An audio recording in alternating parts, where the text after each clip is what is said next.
Welcome back. Today we're going to continue our discussion on pulmonary disorders, specifically focusing on COPD. COPD is a chronic, irreversible obstruction of airflow. It's a progressive disease that's characterized by persistent symptoms. This is not an episodic disorder or a disorder that is, say, only triggered by exercise, like we can see with asthma. Again, a key here is that it is irreversible, which we'll talk about in a second and why that's so important to characterize COPD as irreversible versus reversible, which is how we characterize asthma. COPD treatment involves both lifestyle modifications and pharmacologic therapy. The most important lifestyle modification for a patient with COPD is smoking cessation. Smoking is the greatest risk factor for development of COPD, either smoking or being around secondhand smoke. Smoking is also directly linked to the decline in lung function that we see in COPD, and that's evidenced by a decrease in FEV1. That's forced expiratory volume in 1 second. So if a patient continues to smoke or be around secondhand smoke, that's directly linked to a worsening or decreasing FEV1 over time. So we greatly encourage smoking cessation or the avoidance of secondhand smoke. We also utilize pharmacologic therapy. This pharmacologic therapy is to relieve symptoms and to slow the progression of the disease. Unfortunately, in most patients, COPD does still progress, but we want to try and slow that progression as much as possible to maintain life and to maintain quality of life.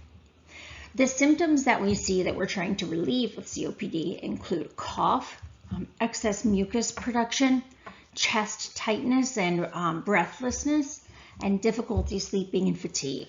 Notice that a lot of these symptoms are nonspecific. The cough and breathlessness, chest tightness, these are things that we see with asthma as well. So a lot of the symptoms overlap between COPD and asthma, but a major difference between them is that these symptoms are irreversible with COPD. With asthma, the symptoms are reversible.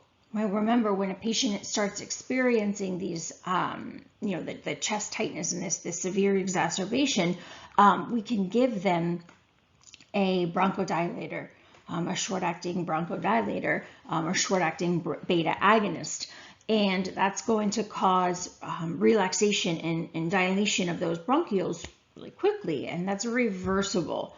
That's not the case with COPD. We don't see that really rapid improvement in symptoms like we do with asthma.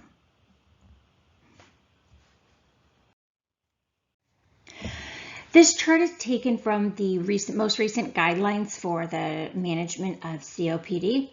You'll notice here on the left that patients are stratified into different patient groups. So we have A, B, C, and D, and they get more severe. The disease gets more severe. Patients are at higher risk as we progress from A down to D.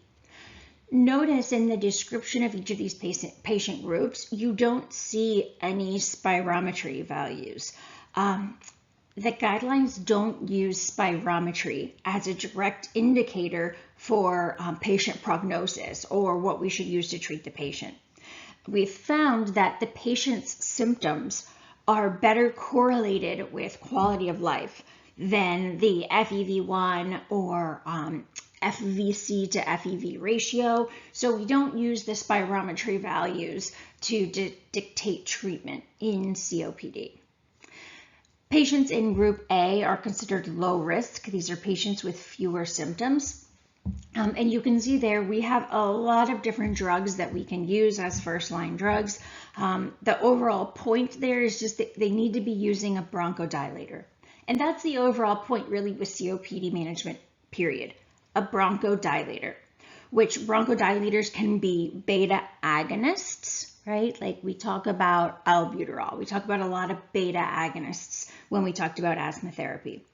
Or also a muscarinic antagonist. Okay, a muscarinic antagonist. Beta agonist is stimulating the sympathetic receptors. A muscarinic antagonist is blocking the parasympathetic receptors. Both of those are going to have bronchodilation effects. So that's the mainstay of treatment for COPD. Patients always, always, always have to be on some sort of a bronchodilator. You'll notice that inhaled corticosteroids are not anywhere on this recommended first choice.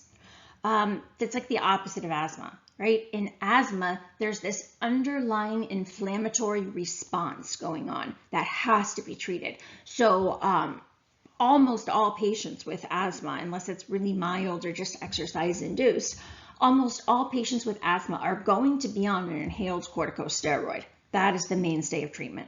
For COPD, it's not. For COPD, the mainstay of treatment is a bronchodilator, either beta agonist or muscarinic antagonist.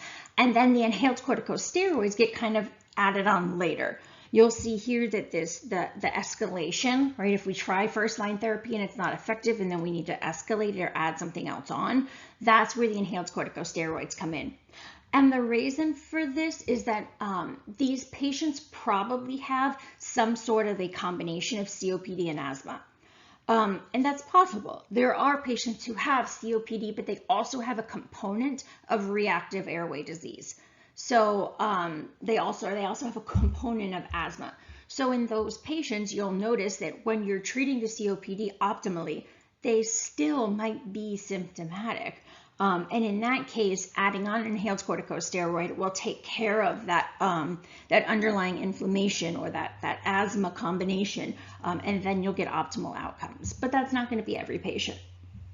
Okay, so patient group A, we said that we have a lot of different drugs that we can use as recommended first choice drugs. We can use a short-acting beta agonist or a long-acting beta agonist. We can use a short-acting anticholinergic or a long-acting anticholinergic, as in a long-acting muscarinic antagonist. Any of these are adequate first-line choices. It just kind of depends on the patient, whether or not you'll choose, for example, a short-acting agent or a long-acting agent. You can decide based on how frequently they tend to have symptoms, for example, or how they react to the drug. If they don't have if they're not symptomatic as frequently throughout the day, and say the beta agonist makes them feel a little jittery, then maybe you're going to want to use a short-acting beta agonist because they can use it when they need it, and then they don't feel jittery the rest of the day. But any of these are adequate first-line choices. And then if that doesn't work, you just try an alternative class. Different patients react better to different drugs. It's just the way it is. So if one doesn't work appropriately, you can try one of the others until you get to a drug and dose that's working good for the patient. Class B patients are low-risk patients who have more symptoms. So they tend to be more symptomatic. In this case, first-line therapy is a long-acting bronchodilator, right? So they're more symptomatic. They're having symptoms more throughout the day. So in this case, we want to provide coverage throughout the day. So we give them a long-acting agent, either a long-acting beta agonist or a long-acting muscarinic antagonist. Patient group C, these are high-risk patients, still have or have fewer symptoms, but they are at a higher risk. In this case, we give patients long-acting muscarinic antagonists as the first-line therapy. If that is not effective, if the patient still has symptoms, then you can add a long-acting beta agonist. So in that case, we can do a LAMA plus a LABA, or you can do the long-acting beta agonist plus an inhaled corticosteroid. And your choice there might be kind of based on, do you think this patient has some underlying inflammation, or do you think that there tends to be some reactive airway component to this as well? if you think the patient might have some asthma along with their COPD, then I would personally choose the long-acting beta agonist and the inhaled corticosteroid first. But again, that's just going to depend on you and your patient, and some of that's going to be empiric knowledge. You're going to learn with practice which one tends to be better in what patients, but either is acceptable. Patient risk, or patient group D is high-risk patients with more symptoms. So these are your most severe patients. In this case, first-line therapy is the combination of your long-acting muscarinic antagonist with your long-acting beta agonist. So start with the two drugs right off the bat. If the patient is still symptomatic, then you can go ahead and add the inhaled corticosteroid. So in that case, you're doing triple therapy, triple therapy. And there are some inhalers that have all three of these drugs right off the bat. So you don't necessarily have to be using, 3 different inhalers. There are combination inhalers. There are a lot of inhalers that have 2 drugs in them, but now we have, I think Trelegy is the brand name of the drug, that has all 3 components in it, so that they're just using 1 inhaler, which helps with compliance. You can consider, we'll talk about this drug in a second. Roflumilast is a drug that you can consider adding on if the FEV1 is less than 50% of predicted, and the patient has chronic bronchitis. But again, we'll talk about roflumilast in a second.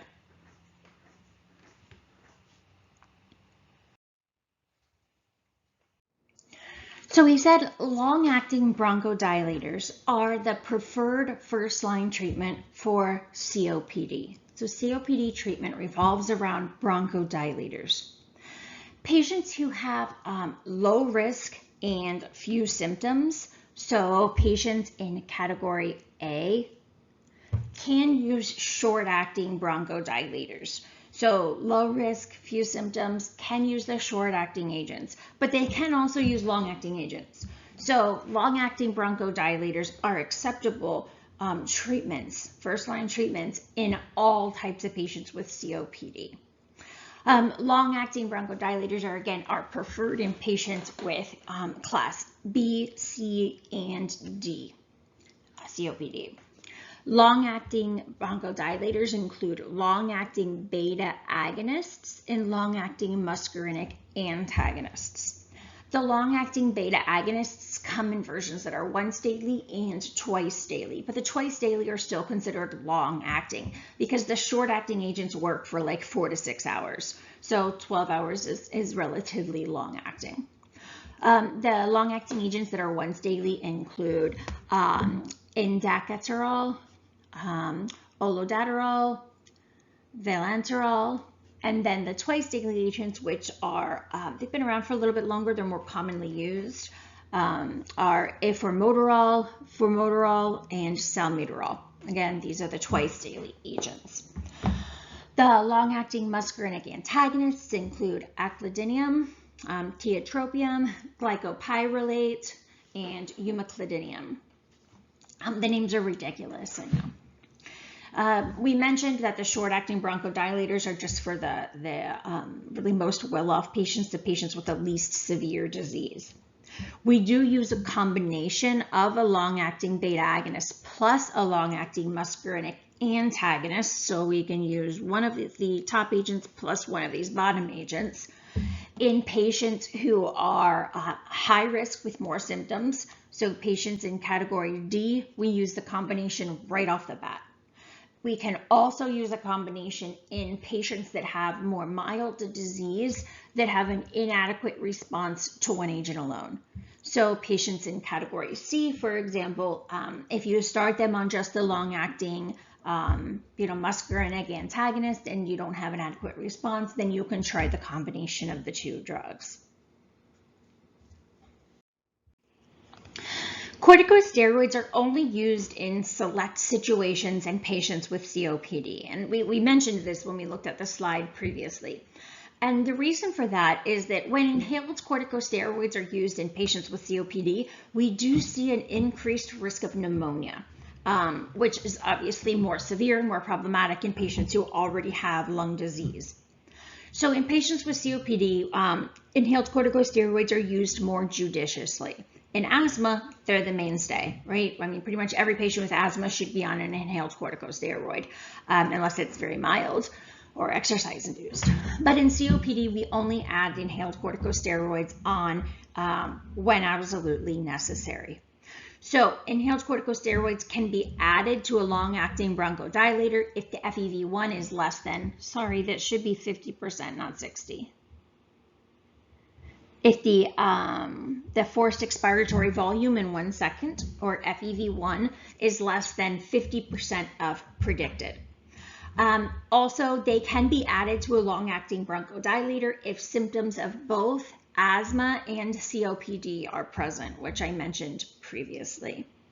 You can see here the inhaled corticosteroid added to a long-acting beta agonist, and then down at the bottom, added on to both the LABA and LAMA. Oral corticosteroids are only used for acute exacerbations. Same thing as we saw with asthma. When a patient is having a severe acute exacerbation that's not being handled by their chronic inhaler therapy, at that point, oral corticosteroids like prednisone or methylprednisolone can help to control or get rid of that exacerbation. Now, these are just short courses. A short course of, of oral corticosteroids. On the bottom of the slide here, I told you guys earlier that it mentions roflumilast. Roflumilast is an oral phosphodiesterase 4 inhibitor.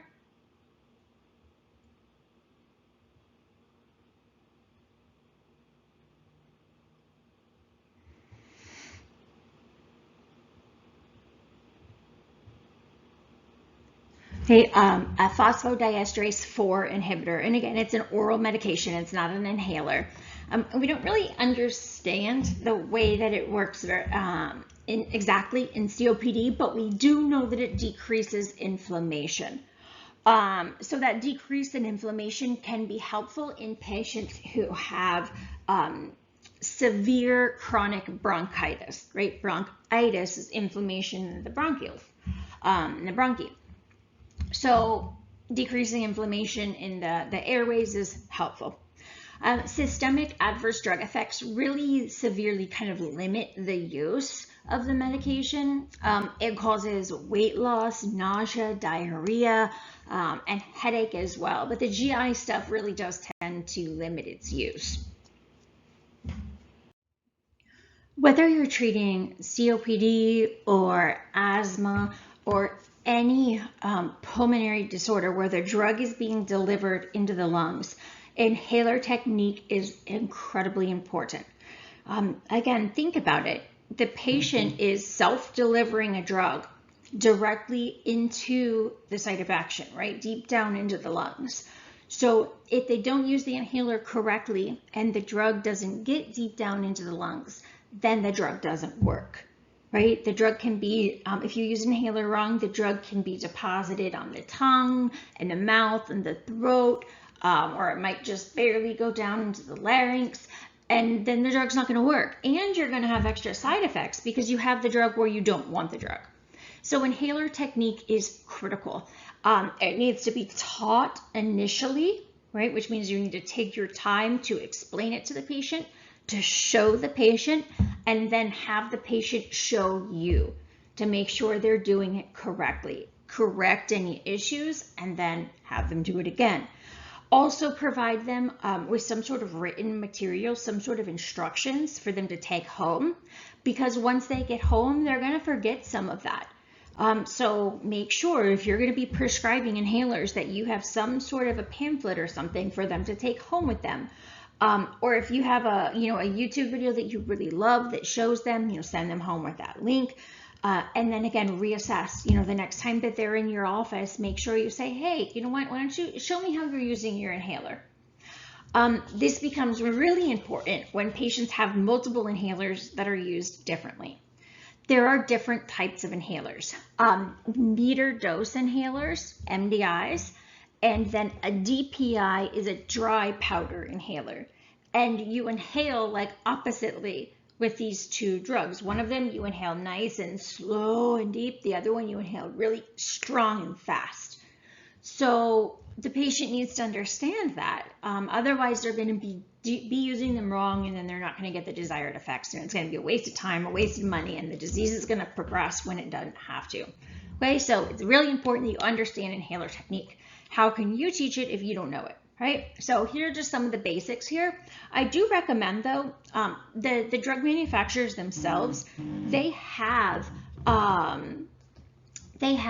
like how-to videos where they show you specifically how to use their inhalers. So I do recommend, if you're going to be prescribing an inhaler, that you look at that inhaler itself, because they're all shaped a little bit differently.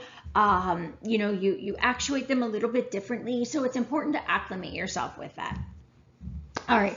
So a meter dose inhaler is like the kind of old-fashioned inhaler. This is my daughter, so I just happen to have it. I don't have a DPI with me, but this is what a meter dose inhaler typically looks like. The meter dose inhaler, this is albuterol. The MDI has propellant in it, right? Propellant, like they propel.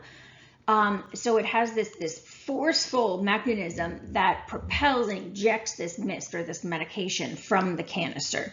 So really all you have to do is nicely and slowly inhale as you eject the drug, and it's going to get sent back into your lungs. So this is good for patients who maybe don't have the ability to forcefully inhale a medication. So first you shake the drug.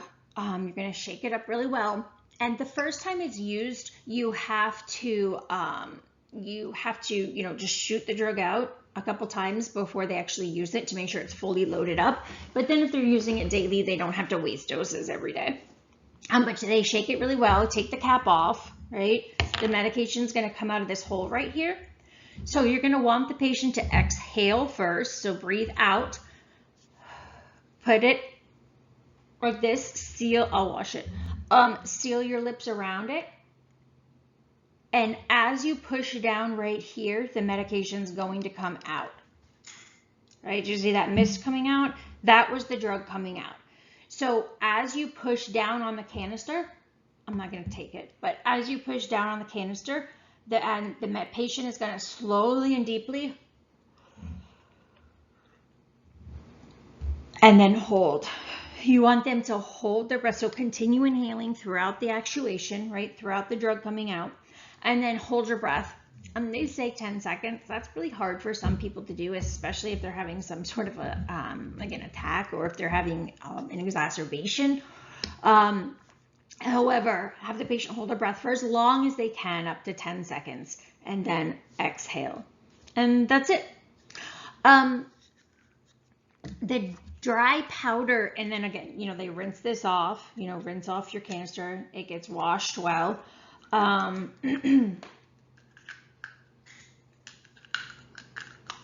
It gets washed well afterwards, and we'll talk about washing your mouth in just a second. A dry powder inhaler is not a mist. It's exactly what it sounds like. It's a dry powder. So what you have is sometimes it's a little disc, or they can come in different shapes. But what you have is this device that has capsules in it. The drug is actually stored in these little capsules, or little packets, if you will. And with the device, what you have to do first is puncture the capsule, right, or puncture the little packet. So normally it'll have like a little thing you like push over like that, or you might take it and like close it and then open it like that. So like the mouthpiece will get closed, and that's actually puncturing the capsule to open it so that you have access to the powder, and then bring it back. And then you put your mouth on the mouthpiece, and you have to forcefully inhale the powder. So inhale quickly and deeply and forcefully to get the powder up and deep into your lungs. So again, if the patient doesn't have the lung power to inhale forcefully, they're not going to get that deep into their lungs, and it's just going to kind of deposit in the throat and the larynx, the trachea, whatever, and it's not going to get where it needs to go. So a DPI is not good for patients who can't inhale forcefully. When the patient uses the inhaler, after they're done using the inhaler, if it has any inhaled steroid in it, it is really, really important that the patient rinses their mouth after using it. Inhaled corticosteroids are associated with thrush, right? So like a yeast infection of the mouth or the throat. So it's important that the drug gets rinsed off of those surfaces. So we'd say rinse and spit, then rinse and swallow. So rinse the mouth with water and then spit it out, because you don't want them to swallow it, because then you're going to get systemic effects. So rinse the mouth really well and then spit the water out, but you do need to rinse the throat. So after you rinse and spit, then rinse the mouth again and swallow. And drinking that water will rinse the throat out. So that's really important after a inhaled steroid.